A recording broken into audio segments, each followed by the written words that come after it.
এত সুন্দর একটা মেয়ে, দাঁড়াও, তোমার বাড়ি কোথায়? ঠিক আছে, চলো তোমার বাড়িতে যাবো। দাঁড়ান, আমি বলছি, আপনার মেয়েকে আমার খুব পছন্দ হয়েছে। কিন্তু ও তো হ্যাঁ, আমি সবই জানি, ও বোবা, কথা বলতে পারে না, তবু ওকে আমার ভালো লেগেছে, আমি ওকে বিয়ে করতে চাই। ঠিক আছে, আমার বোবা মেয়ের সাথেই তোমাকে বিয়ে দেবো, তোমার বাবা মাকে নিয়ে এসো। ঠিক আছে। কি রে, তুই আমাকে কোথায় নিয়ে এসেছিস? এই বাড়ি নিয়ে বিয়ে করবি? আপনারা এসে গেছেন, আসুন আসুন, বসুন বসুন। এই গগি মেয়ে, এনাদের জন্য জল নিয়ে আয়।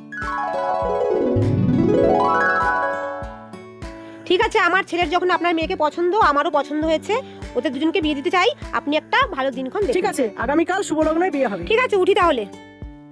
কি এত সুন্দর ছেলে আমার গগি দিদিকে বিয়ে হবে? আমি থাকতে সেটা কখনোই হতে দেবো না। তুমি কি সত্যিই তোমার মা বাবাকে ভালোবাসো? অবশ্যই। ভালোবাসা প্রমাণ করব কিভাবে? মাকে ভালোবাসলে লাইক, বাবাকে ভালোবাসলে সাবস্ক্রাইব। আর দুজনকেই ভালোবাসলে কমেন্ট। ওকে মেরে আমি ওর জায়গায় বসবো। আরে চোখ তুলে দেখো।